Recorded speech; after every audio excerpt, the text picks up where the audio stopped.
Are you ready to discover the adult playground? This is where we all need to go once we get to a mature level in our relationship. We need to change it up. We need to do things differently. We need to enter into a place where we're feeling differently with our partners. And in order to do that, we have to do different kinds of things. So I'm going to give you some ideas of what is the adult playground, what kind of things you can do, and how you can get started with your partner to make this a reality. And stick with me to the end because I have a special gift for you today, so you don't want to miss that. You know when you were a kid and you used to play on the swings and the teeter-totters and the climbing gyms, and you were just so happy and so alive and so free, and you felt so much pleasure in your body? Well, the same thing exists for adults, but it's called the adult playground. If you want to enter into the adult playground, however, you have to get into that childlike kind of energy, free, alive. You have to let go of control, be spontaneous, be curious, really enjoy every second that you are in the adult playground, just like a child would do, going into that energy. And you can do it together with your partner, lover, wife, husband. This is the opportunity to begin to be playful again, to be curious, to explore yourself and explore each other in different kinds of ways.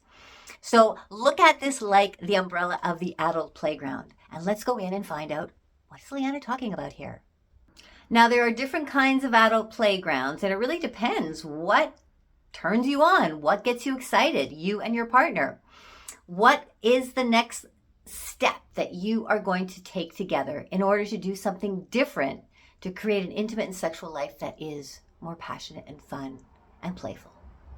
Now, when I say playground, I mean the two of you are going to go into this exploration together and you're going to create a different world for each other.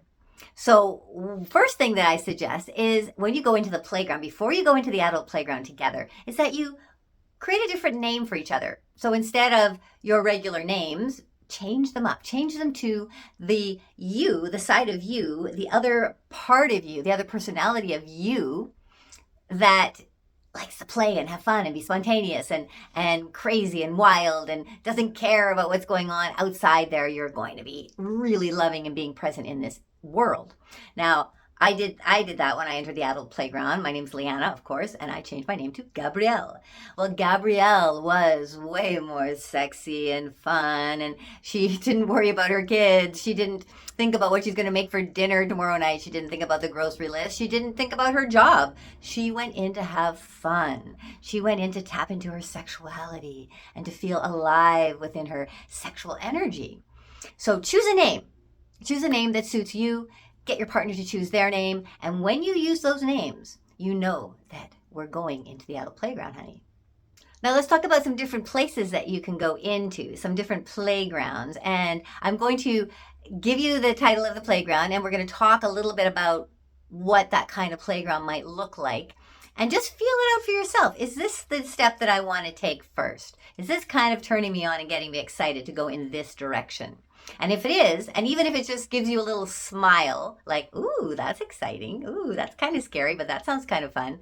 That's the direction. If you don't feel anything right now about the direction, like, oh God, no, definitely not, then you know that that's not the direction you're going at the moment. But eventually, like me, you can explore all these different playgrounds. You go into one and you play around in there, and you try new things, and you connect together, and you explore and experiment together. And then maybe eventually it's like, okay, we've kind of done this playground. Let's look at another playground, right? Or maybe you want to stay in that playground for a very, very long time, and that's okay too. We want to start with going into one playground, and then we want to take a step into that playground. In a sense, where you are right now is a kind of playground. And maybe when you first got together with your partner, it was like, woo, it was really fun and exciting, and the two of you hit it off really well, and you were lustfully going crazy over each other, and you loved just every inch of their body and doing everything that you did. But you could feel that maybe it's kind of worn out, and it's kind of got a little bit stale and boring and uninteresting. And maybe you haven't had sex for a long time, or you're not really enjoying it as much as you used to. Well, so then it's just an indication that it's time to go into another playground. So the first playground I want to talk about is the sensual playground. Now, this is just gorgeous for those of you who like to have all of your senses stimulated, okay? Before you actually have any kind of penetrative sex or anything that's really physical, you like really being stimulated by what you see and what you smell and what you hear and what you taste and what you touch. So the sensual playground is going to be a space that either you go to and you search out for or you create for yourself that excites all of your senses, right? So you might want to see certain colors and certain kind of a space that really gets you excited, like soft materials, darker kind of colors, sensual colors like purples and oranges and reds. And maybe you need to hear some sensual music playing so that it gets you really excited and taps you deeper into that sensual nature. And the smell, maybe incense is burning or candles that have scent to them, so that it creates an aroma that gets you turned on, that gets you into the space. And the touch could be materials or fabrics or blankets or pillows that have soft fabric. So you can create this yourself. You can choose a space in your home, your bedroom, or another space and create the sensual space that the two of you are going to go into and explore in that space with your new names. In the sensual playground, in that space that you create, it's slower. It's really feeling and tapping into every aspect of your senses so that every bit of you gets turned on, that gets excited, that you feed each other specific kinds of foods that are really get you excited within your body, that are aphrodisiacs. Maybe you try different smells that get you excited, play different music and move your bodies, but you just go in and you fully encompass that sensual playground space. You can also find sensual spaces at certain swinging clubs have sensual spaces set up, certain other kinds of play type parties. There's certain restaurants that are very sensual that might be the kind of place that you want to go, or hotel rooms you want to book that have sensual decor that would be really exciting for you.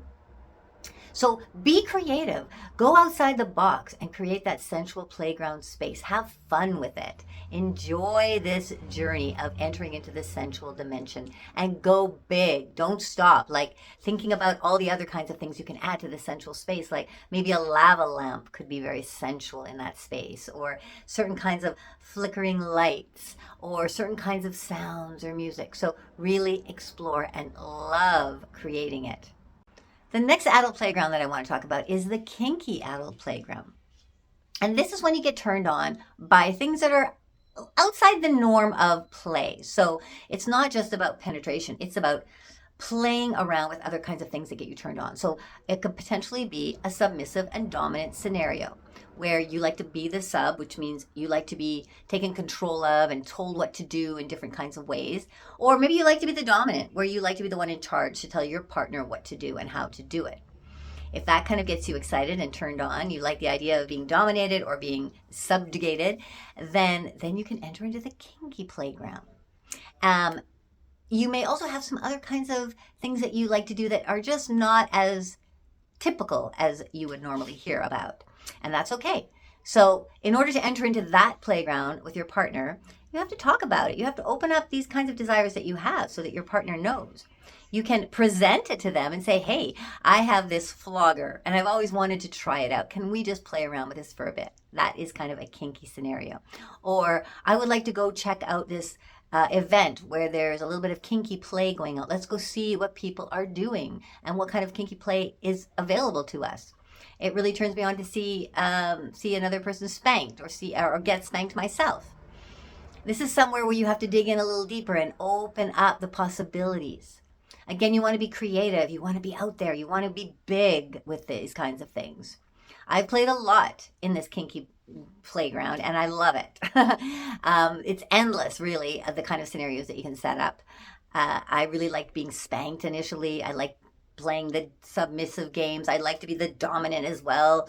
We would play different games where one person was the slave and the other person was the king or the queen, and did kinky things with the other person, tie them up, spank them with different kinds of implements, stimulate them with different kinds of things, play around, open up. You don't even need to get all sorts of tools. You can just go to your kitchen, take out spatulas and all sorts of different types of kitchen tools and use them to touch your partner with to get them turned on. Now, kinky play also includes using wax that you might want to drip all over your partner's body or have wax dripped on you, or any kind of bondage play that you might want to experience. So that's very popular, to be tied up with rope. And that's another thing that I've also done, a lot of bondage play, which is really fun and takes you into all sorts of different dimensions of your being. Another playground I'd like to talk about today is the role play adult playground. Now, the role play is when you and your partner actually go into different characters, and then you play out that scenario in a sexual manner.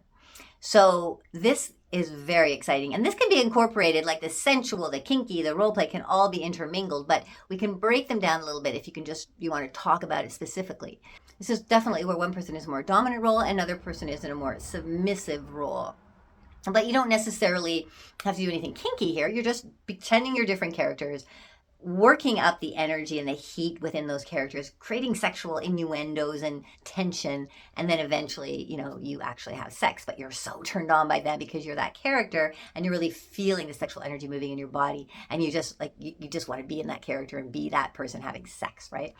So you can come up with all sorts of scenarios, and this is my one of my special gifts that I have for you. I have a list of roleplay scenarios that you can get at the end of this video. Just put in the comments below roleplay and I will send you the list, okay? So, for example, let me just give you a couple of ideas because there are many and I would love to hear more from you guys as well. But a roleplay could be, teacher, school teacher, and student.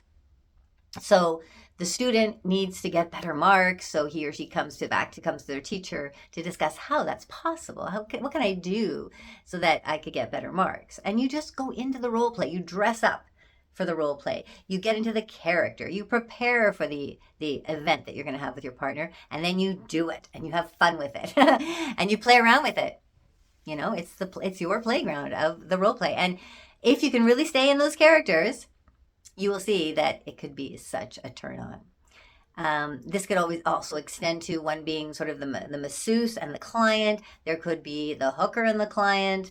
You could do something like someone who's coming to repair something or deliver something at the door and the person in the home. It could be the babysitter coming to do her work or his work and the other parent is there. So it's always one person kind of in the role of power and the other person in the role of the seducing the powerful person and getting them to do the naughty, do the taboo.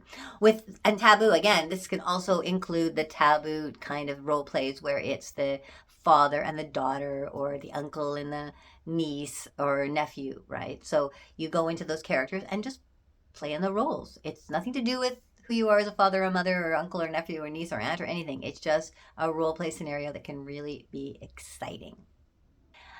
So thank you very much for coming today. I hope this opens your mind, expands you into different possibilities, and brings you closer together in intimacy and sexuality.